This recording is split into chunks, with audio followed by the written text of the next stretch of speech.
అందరికీ నమస్కారం. పూర్వం శౌనకాది మహామునులు గంగా తీరమందు ఉన్నవారై జగన్నాథుడు లక్ష్మీపతి అయిన విష్ణువునకు నమస్కరించి, పరమ భాగవతోత్తముడు పురాణ ప్రవచన మునర్చువాడు అగు సుతుని చూసి అందరూ నమస్కరించి వ్రతపరాయణులై ఇట్లు పలికారు. ఓ సుత మహాముని, విష్ణుగాథను వివరించండి.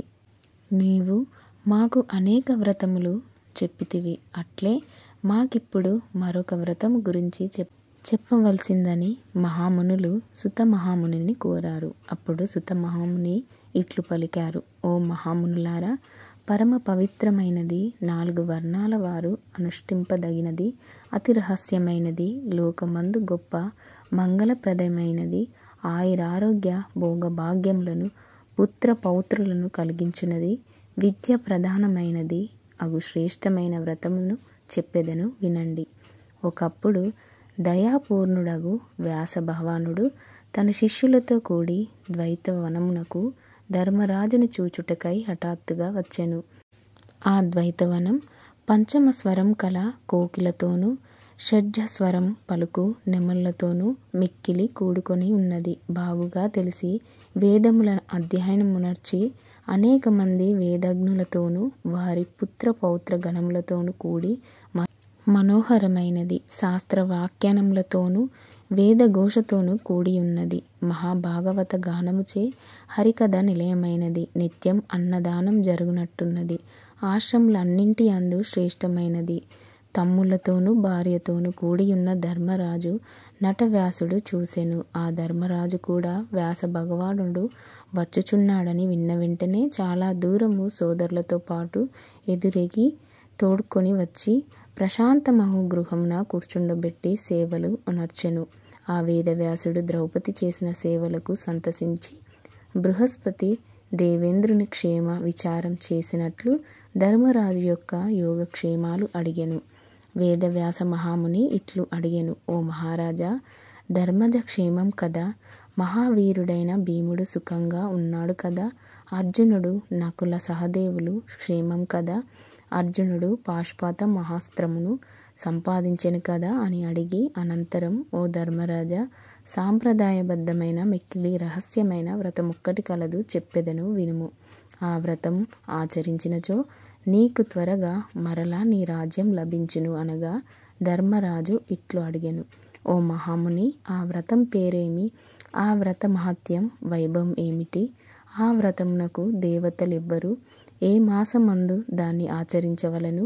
పూర్వం ఎవరు ఆ వ్రతం ఆచరించారు చెప్పవలసిందని కోరారు. అప్పుడు ఆ వ్రతం వెంటనే ఫలితమిచ్చినదైనచో ఇప్పుడే ఆచరించెదను. ఓ మహానుభావ, సహోదరులతో కూడి దుఃఖితుడవై ఉన్న నా యందంటి ఆదరం కల మీకంటే నాకు వేరే బంధువులు లేరు అని ఈ రీతిగా ధర్మరాజు వ్యాసుని అందు గౌరవంతో పలికెను. అంతటా వ్యాసుడు హనుమంతుని మనసున పలుమార్లు స్మరిస్తూ ఇట్లు చెప్పసాగెను. ఓ రాజశ్రేష్ఠ, అద్భుతమగు ఆ వ్రతం హనుమంత్ వ్రతం. దాన్ని ఆచరించుట చేత నిస్సందేహంగా కార్యసిద్ధి అగును. ఆ వ్రతం దుష్టగ్రహములను పారద్రోలునది, మహాజ్వరములను కూడా పోగొట్టునది, కోరిన కోరికలన్నిటినీ ఇచ్చునదిగా తెలియజేయబడుచున్నది. పూర్వం శ్రీకృష్ణ భగవానుని ద్రౌపది ప్రార్థించుట వలన ఈ విశిష్టమగు హనుమత్ వ్రతం ఆమెకు తెలుపను.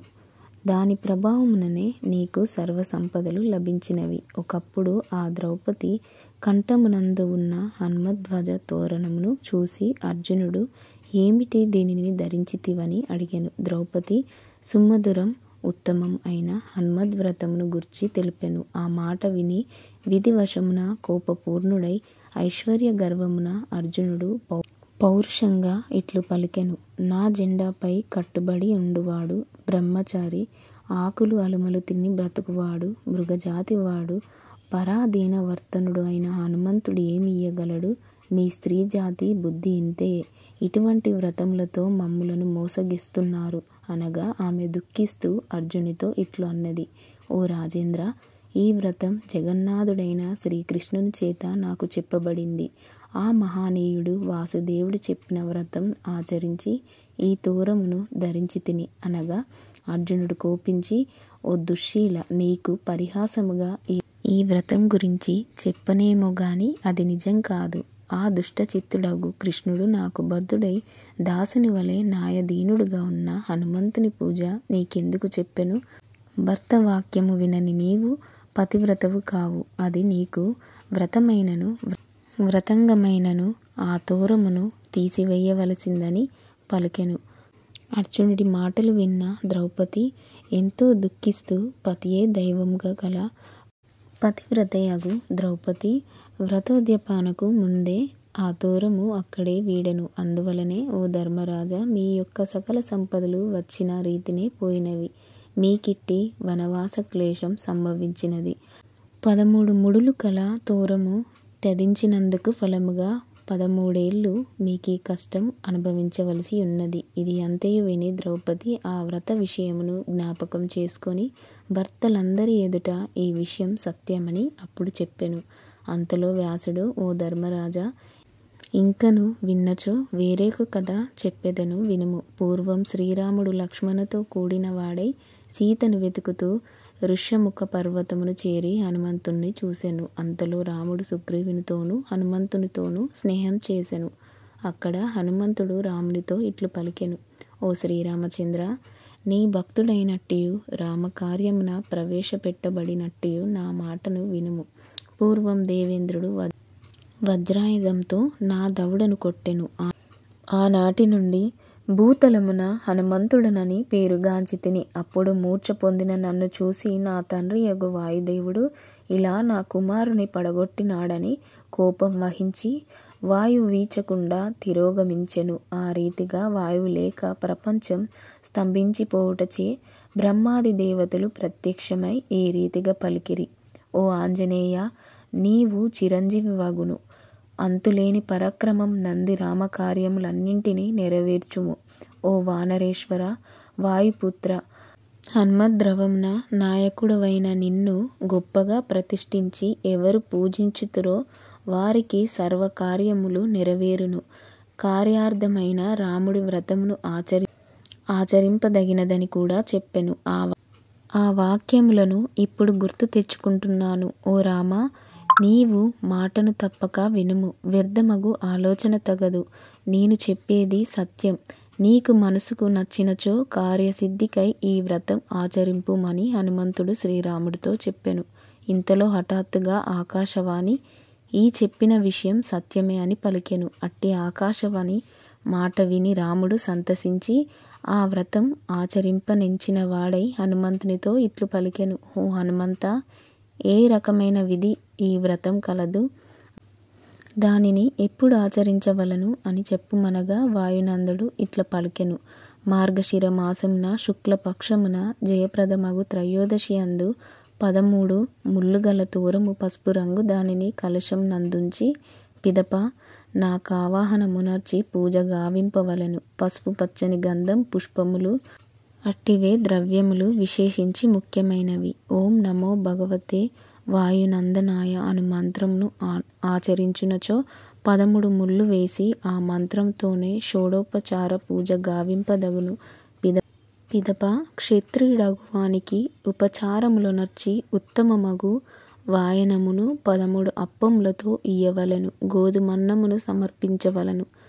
దక్షిణతో కూడిన తాంబూలమును అర్పించవలను. సదాచార సంపన్నులకు అన్నదానములు ఇవ్వవలను.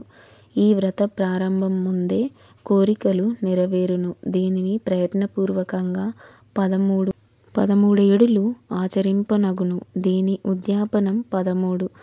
రాముడు సుగ్రీవునితోనూ సోదరునితోనూ కూడి ఈ వ్రతం ఆచరించెను. దానిచే కార్యసిద్ధి చేకూరెను. సుగ్రీవుడు విభీషణుడు రమోక్తమగు ఈ వ్రతమును యథోచితముగా ఆచరించి సత్ఫలితాలు పొందిరి. అప్పటి నుండి లోకమునందు హనుమద్వ్రతం ప్రసిద్ధమైనది. ఈ శుభప్రదమైన వ్రతం ఆచరించుట వలన హనుమంతుని సహాయం చేకూరెను. కాబట్టి ఓ ధర్మరాజా, నీవు కూడా ఈ వ్రతం ఆచరింపవలెను.